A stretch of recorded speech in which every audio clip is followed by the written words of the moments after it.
如果你读过市面上许多的历史科普书，像是哈拉瑞的《人类大历史》、Jerry Diamond 的《枪炮、病菌与钢铁》，你会发现这些书都在重复同一套文明起源论：人类祖先曾经活在某个原始的平等状态，后来在某个时间点出了差错，出现农业革命，城市跟国家出现后，统治精英开始宰制人类，直到欧洲的启蒙运动后，人类才开始重新追求自由平等。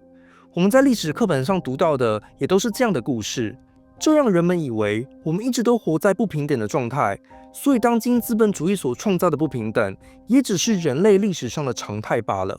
甚至有人会说，需要有大规模战争，社会才会重新洗牌。但是随着过去20-30年来越来越多考古人类学证据出现，学者开始发现，我们所熟悉的这整段故事都是错的，而且错得离谱。今天要来介绍的这本书万事揭晓，作者是人类学家 David Graeber 跟考古学家 David Wengrow。这支影片我们就要来一步步拆解文明起源的神话，还原真正的人类大历史。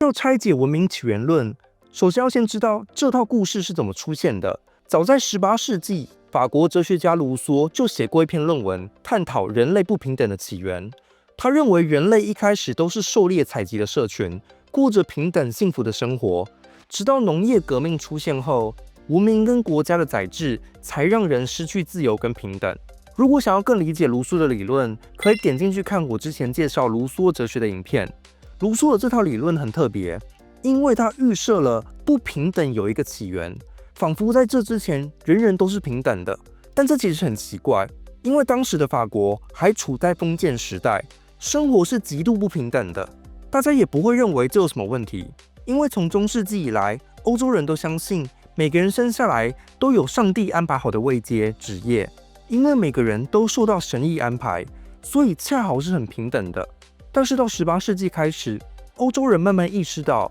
宗教说的这套根本是假平等。为什么人们在这个时候突然觉醒了呢？因为在18世纪时，许多从美洲殖民地的资讯开始传回欧洲，这些资料记载了许多传教士跟美洲原住民的辩论。当时许多美洲原住民不想要皈依基督教，因为在他们眼里，欧洲社会其实是比较低等的，充斥着财富不平等跟不自由。例如法国传教士 Gabriel Segard 到汪达人的部落传教时，发现汪达人非常慷慨互助，全村看不到任何乞丐，反而法国的富人阶级只想着赚钱，把人民当成韭菜割，导致巴黎满街都是流浪汉。原住民就批判法国人缺乏博爱精神。这些故事后来就被写成了书《修伦国的大旅程》，出版后在欧洲掀起骚动。许多启蒙哲学家，像是洛克，都曾经引用这本书来证明美洲原住民的社会比欧洲更平等。伏尔泰甚至在他的小说《L'Ingénue》设计了一个美洲原住民的主角，来批判欧洲社会有多不平等。不过当时美洲原住民最常批判的，其实不是欧洲人不平等，而是他们敌视自由。我们现在都会认为欧洲是自由民主的源头，但其实在17世纪时，欧洲传教士都把自由视为是一种野性。例如美洲原住民很重视自主性，不屈服于他人意志，认为上对下的权力关系是对自由的侵害，连部落酋长他们都时常不服从，导致欧洲殖民者来的时候觉得他们很难搞。耶稣会的莱雷梦神父就说，世界上没有任何民族比汪达人更自由，比他们更不愿屈服于任何权利。这种自由还包含性自主，也就是可以自由恋爱、结婚。这在当时欧洲教会人士看来是野蛮又邪恶。女性怎么可以有自主权找恋爱对象呢？当时许多欧洲中产阶级的妇女都会读这些书，很有可能也影响了当时欧洲女性的恋爱观。在所有的美洲原住民中，让欧洲人印象最深刻的是伊洛魁族的理性辩论精神。当欧洲殖民者入侵时，伊洛魁的外交官孔迪亚荣竟然出来跟欧洲人辩论，美洲原住民跟欧洲社会哪一种体制更优越？欧洲人在辩论时立刻就援引圣经，结果孔迪亚人就质疑说，如果真的有神迹，那干嘛不展现给我们看？这样全世界的人都会相信基督徒说的话，反而可以让你们传教更顺利啊！这不正是你们想要的吗？一下就把欧洲传教士的脸打肿了。再来，欧洲人又说，他们有法律制度来惩罚罪恶，这样可以为社会带来秩序，所以比原住民社会更优越。孔迪亚荣就回说，哇，你们欧洲人是什么生物啊？竟然需要法律强迫规定，人们才会愿意行善，不去犯罪。原住民社会不需要有警察、国家法律，人们就能自发地维持社会秩序。欧洲人讲不赢，只好搬出文明论，说欧洲文明更富有。孔迪亚荣却说，对啊，你们确实是更有钱没错，但正是为了钱，欧洲人在世上做了各种低劣行为。你们的钱就是万恶的根源，这种被利益驱使的人不可能是理性的人。这就是为什么伊洛奎族人拒绝让金钱流通到他们的社会里。最后欧洲人发现怎么讲都讲不赢，就改口说，不然你来欧洲生活看看，你就会知道有很多好处。孔迪亚荣就回说，你怎么会觉得每天在巴黎街头上看到挨饿的穷人会让我觉得很开心呢？这场辩论的结果是，孔迪亚荣告诉欧洲人，如果欧洲文明改采美洲原住民的制度，欧洲人其实会过得更快乐。但如果美洲原住民改采欧洲人的制度，原住民都会过得更悲惨。这场辩论被收录在作家拉洪堂的书里。这本书在18世纪成了全欧洲畅销书，启发了当时的许多剧作。在当时的巴黎剧院，你会看到许多戏都是讲述美洲原住民被带到法国，批评欧洲文明的弊病。因为当时许多美洲原住民的知识分子会真的被派去法国，跟王室做外交。很多原住民到了欧洲都异口同声地说，欧洲人真的很野蛮耶，不懂得互助分享的精神，富人竟然比穷人更受尊重，简直是不可思议。这些原住民的批判迫使欧洲人重新思考自己的社会，这才是欧洲启蒙运动的源头。启蒙运动不是欧洲突然出生了一堆哲学家来启蒙大众，恰好相反，是哲学家读了原住民知识后得到了启蒙。像是孟德斯鸠就在他的书里写波斯人来法国的故事，狄德罗则写了一个大溪地人来法国，还有卢梭也是从原住民的平等社会出发来批评不平等的起源。他的许多论证其实跟当时原住民批评欧洲社会的论点相似，例如人天生就有怜悯心，是被文明腐化后才变贪婪、爱竞争，这其实是孔迪亚荣批评欧洲人的论点。所以我们一直以为西方文明是因为有启蒙哲学促成了法国大革命，成了自由民主的源头，但事实正好相反，是欧洲在殖民过程中意外遇到了比他们更自由、更平等的体制，而这些邂逅被许多传教士记录了下来，传回到了欧洲。我们甚至可以说，孔迪亚荣才是第一位启蒙哲学家，是他启发了一整代的欧洲哲学家去思考民主、自由、平等的意义。拆解了启蒙的神话后，现在作者要来进一步拆解不平等的起源的神话，也就是认为文明出现以前，人人都是平等的，文明建立后，不平等才出现。这个说法最经典的研究来自人类学家 Christopher Bowen， 他研究人类跟其他灵长类的异同，发现他们都会本能地展现出支配行为，造成社会不平等。但是人跟灵长类的不同之处就在于，狩猎采集社会的人会有意识地察觉到这点，并且发明各种策略来反抗团体中出现的支配者，也就是弱者会团结起来反抗强者的霸凌。因为人们知道，如果不采取行动的话，后果将会不堪设想。这种反支配策略让人类祖先可以长期活在平等的社会里，直到农业文明出现后，这种平等状态才被打破。但是现在作者要来挑战这种论述。其实在农业文明出现以前，人类有很丰富多元的政治文化，不是一直都活在平等社会那么简单。人类祖先其实比我们想象的更有创意，他们会尝试实验各种不同的社会制度，而不会局限在单一的社会模式。例如1990年代考古学界的重大发现哥贝克利巨石阵，估算至少是在公元前9000年前就存在，这时候还没有农耕的迹象，应该是属于狩猎采集社会。神奇的是，他们竟然能做出大规模的巨石阵，这代表他们有很精细的社会分工组织。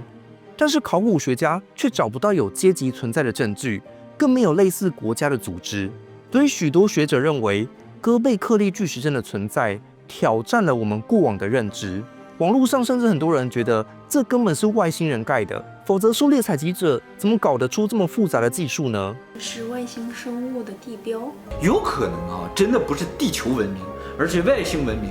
作者提供了我们一个非常有趣的解释，很有可能是这些狩猎采集者在特定季节时就聚集在一起，采取不同的政治生活，专业分工，等到季节结束后，又回去过原本的狩猎采集生活。这种季节性的社会实验也出现在巨石阵，因为巨石阵的附近没有定居人口，所以考古学家推测，很可能是英国岛上的各方人马每年都在特定季节来这里建造巨石阵。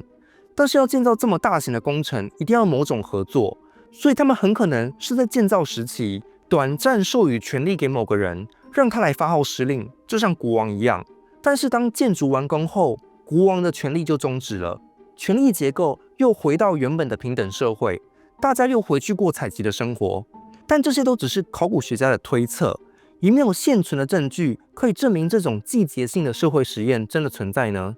有的。20世纪初，法国人类学家 Marcel Mauss 研究爱斯基摩人的社会制度，发现他们在夏天时会听命于一位男性长辈的指令，有明确的上对下的阶级制度。但是在冬天的时候，整个社会会突然变成平等利他的政治共同体，大家会共享财富，甚至还会实行伴侣交换。原本人类学家认为这只是他们的社会不得已被气候给制约，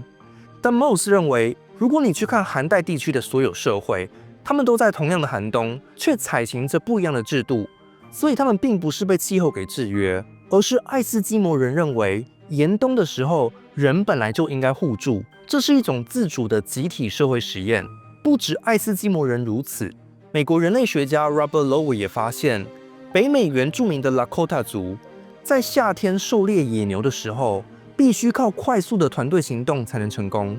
所以人们会授权给一支战士警队来发号施令，他们掌握如同国家机器一样的权力。但是，一旦狩猎季节结束后，这批警力就会立刻被废除，社会又会回到没有权力中心的无政府组织。因为人们知道，如果不快点收回战士的权力，这些人很可能会反过来统治整个社会，打造出国家体制。这其实不止在原住民社会里，就连在欧洲社会都有各种季节性的社会实验。例如中世纪的狂欢节，就是暂时性的翻转社会不平等。在这一天中，整个阶层秩序突然颠倒，女人可以管控男人，仆人可以要求主人工作。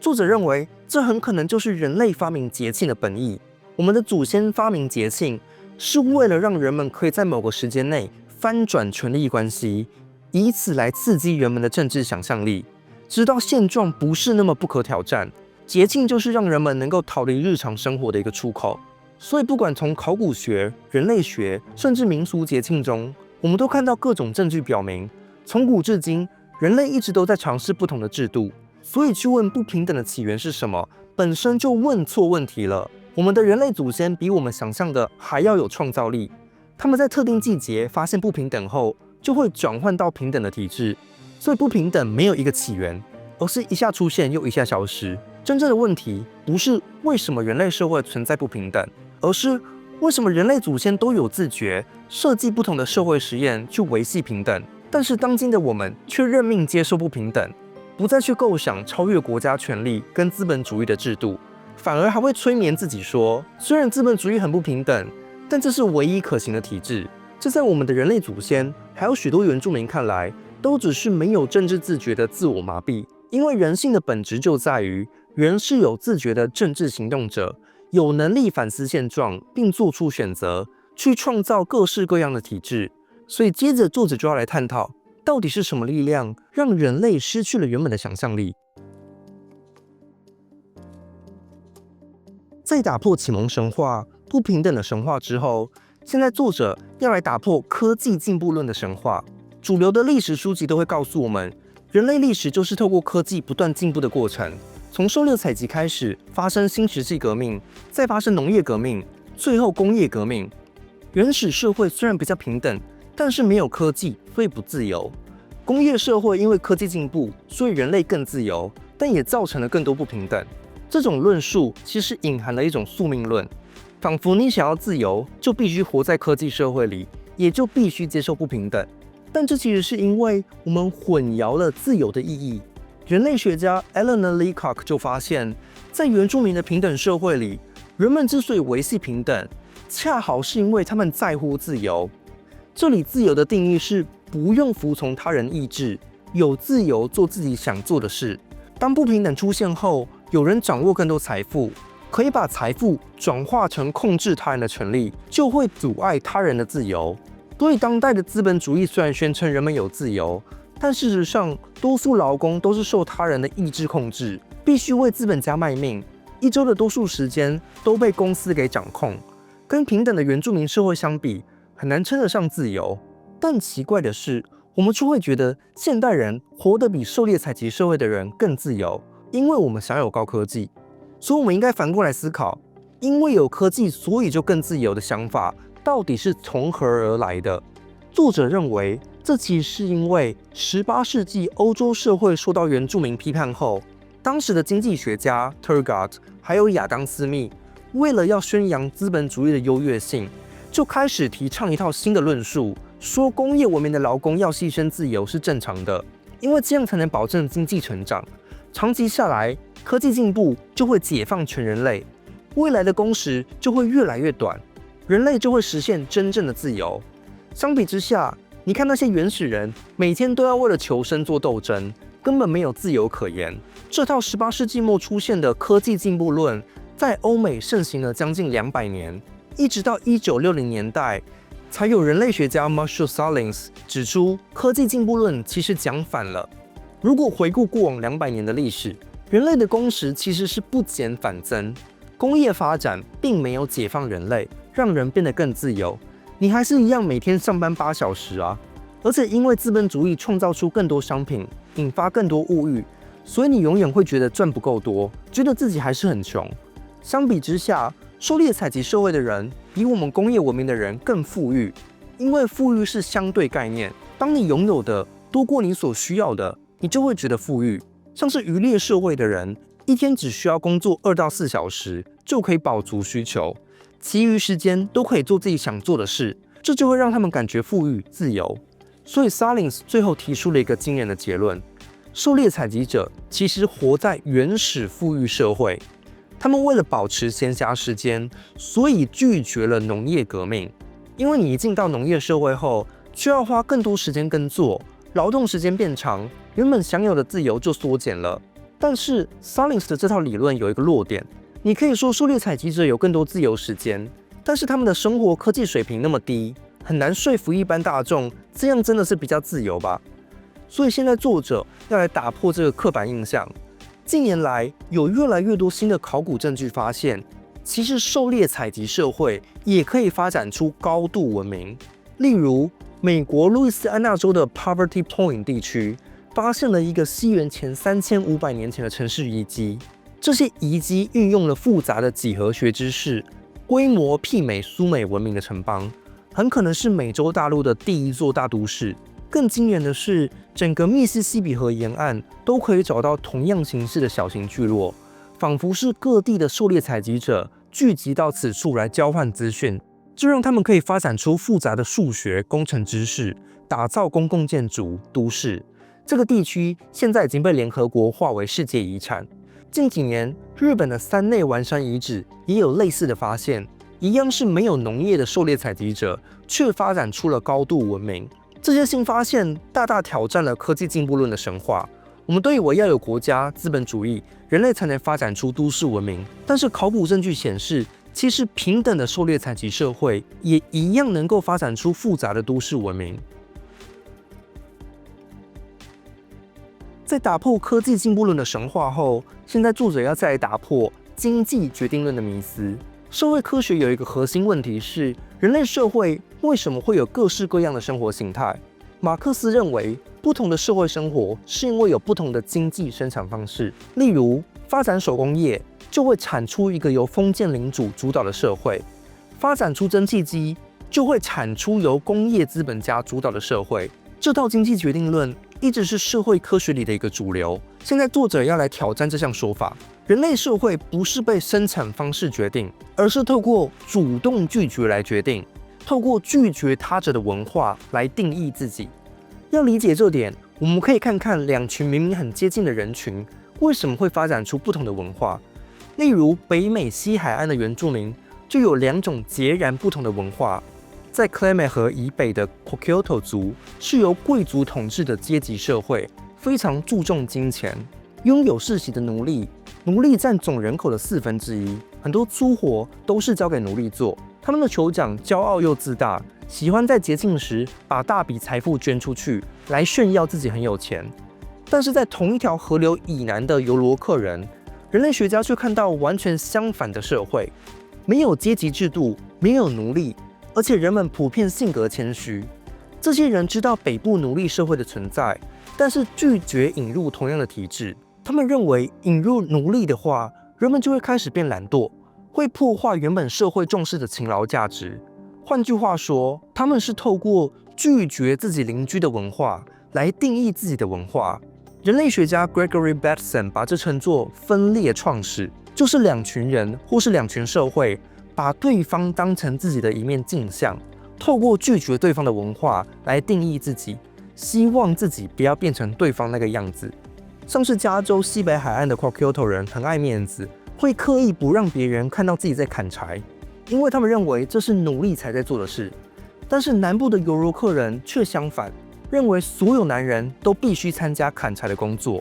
这本身就是一种道德养成，训练男人的自制力。在历史上，我们也可以看到许多分裂创始的例子，像是古希腊的雅典跟斯巴达，就是双方社会彼此相连，却又互相对立，一边是民主，一边是寡头，一边是城市，一边是乡村，一边强调奢侈，一边强调节俭，一边是靠海为生，一边是靠陆地为生。雅典跟斯巴达人都是透过跟对方保持差异来定义自己是谁。这套分裂创始的理论就是要强调，人类社会并不是被经济生产给决定的，而是在跟邻居相互比较之下，更自觉地决定自己想要成为怎样的人。文化的确立就是源自这种创造性的分裂，透过拒绝他者的文化来定义自己。最后，杜哲要来打破人类历史上最顽强的神话——农业革命。许多历史科普书都会说，西元前1万年前，人类驯化的谷物开启农业革命后，历史就迈入了新阶段。人类从宜居变成定居生活，开始出现私有财产，出现不平等，仿佛农业出现后，人类史的命运就决定了。但事实上，最新考古证据发现，最早的野生谷物种植在叙利亚北部，可以追溯到西元前1万年前。但是人类完全驯化谷物是在西元前7000年前才完成，这中间隔了3000年，时段太长，很难说是转向农业的过渡期。这3000年来到底发生了什么事？很有可能当时的人其实没有想着要转型成农业社会，而是抱持着测试心态，测试农业是不是一个适合人类的经济模式。当时的人有时候采集，有时农耕，这样多元的食物来源可以让缺乏粮食的风险降低。有一派学者甚至认为，驯化谷物对早期人类来说其实是很不利的陷阱，因为一旦有人为的驯化栽培，就要花更多劳力在处理谷物和维持土壤肥力。再来是农业的出现，并没有导致不平等的发生，因为最早的农民会利用一种叫做泛滥农耕的方法。当河流季节性泛滥的时候，泛滥的水会完成翻土的工作，洪水退去后会留下肥沃的冲积土壤，人们就可以在上面播种，这样就不用付出太多劳力，而且还可以避免土地私有化出现。因为没有人可以预测明年哪一片土地可能会有河水泛滥，哪一片土地会是干涸的。河流泛滥的地区本身是随机的，这样就不会有地主想要侵占某一块地。这种耕作方法避免了私有财产的发展，直到今天，在印度、巴基斯坦、美国新墨西哥州的一些农村地区，都还是用这种方式耕作。所以人类史的发展跟卢梭想象的很不一样。卢梭以为农业出现后，人类就会为了抢夺更多农作而去侵占土地，把土地变成私有财产。但真实的历史是，农业出现后，并没有出现土地私有化，因为早期的农民懂得利用生态知识，利用洪水泛滥的季节来务农，避免让社会走向不平等。其实一直到近代，共同经营的农业模式都曾经遍布欧洲，像是俄罗斯的农村公社、德国的马尔克公社，都还一直延续到了19世纪还存在。所以我们以前都以为农业出现后就出现了各种不平等，但其实人类祖先比我们想象的还要聪明灵活，他们会有意识地利用生态知识，避免土地私有化发生。最后一个重要发现是，以前历史学家都认为农业出现后，人口自然增加，有大批人口就需要有官僚组织来管理。行政官僚、精英阶级出现后，自然就会出现大规模的城市国家，最后国家统治者又会反过来征收农民的收成，所以动植物驯化的发生地刚好都跟集权国家的出现重叠。中东驯化的小麦、绵羊出现了亚述帝国，中国驯化的稻米、猪出现了大中华帝国。秘鲁的安第斯山区驯化了马铃薯、洛马，则出现了印加帝国；中美洲驯化了玉米、洛梨，就出现了阿兹特克帝国。这些地区刚好都是中央集权国家出现的地方。但是最新的考古证据发现，事情没有那么简单。其实，在农业出现后，并没有很自然的就出现国家统治精英。全球20个驯化发生地，多数都没有出现中央集权的政府。为什么呢？因为早期的农民会使用一种农林混作的系统，也就是同时在农业、畜牧业、狩猎采集之间反复切换。这种多样化的经济形态就让权力没办法集中，因为当有人想要掌控农业的时候，其他人可以直接切换到狩猎采集或是畜牧业，也就保有了经济自由。作者就举了台湾原住民的例子，西元前1600年前，南岛语族文化圈从台湾扩散出去，把稻米、小米带到整个太平洋区域。但是稻米跟小米不适合热带地区，所以在迁徙的时候，南岛语族的原住民就逐渐用根茎类作物取代，还有种植果园、驯养家畜。可以说，南岛语族大迁徙的过程，就是人类祖先不断多样化食物来源的过程。这让南岛语族的原住民更不容易出现权力的集中。这种从生态多样性中发展出来的平等观念，被美国哲学家 Murray Bookchin 称作自由的生态学，也就是人对自然的支配其实是源自人对人的支配。如果人跟人之间没有发展出相互宰制的不平等关系，那人跟生态系统的关系也会跟着改变。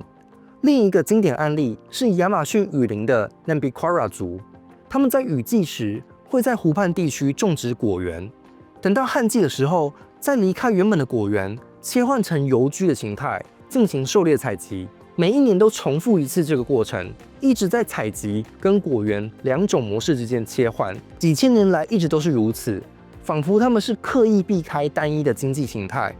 我们都以为亚马逊雨林是一群活在丛林里的野人，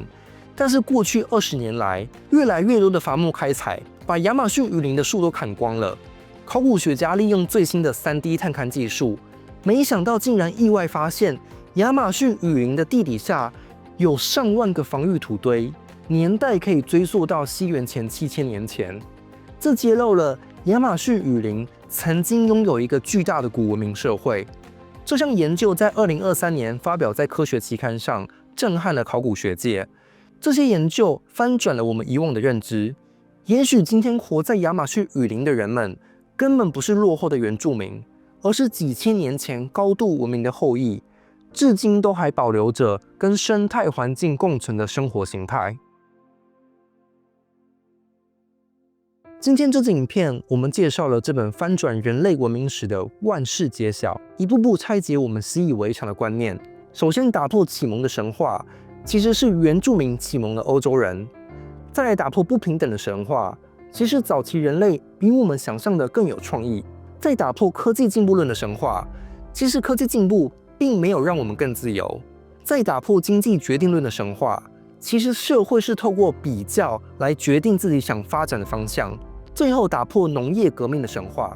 其实农业根本没有导致不平等。打破这些神话的用意，是要指出人类史上的任何发展都没有什么必然的现象，每一个时代的人都有自由可以决定历史要发展的方向。但是如果人类祖先真的像作者讲的这么灵活，懂得做社会实验，发挥创造力，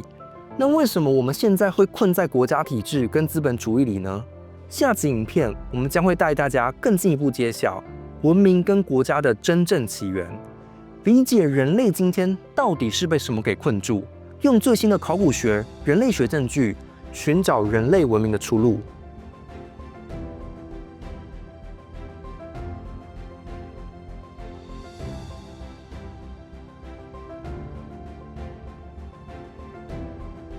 留言加分享本集的影片贴文，就可抽万事揭晓一本。本集影片由频道会员赞助播出，也欢迎您使用超级感谢，或是加入频道会员，就可以观赏会员专属影片。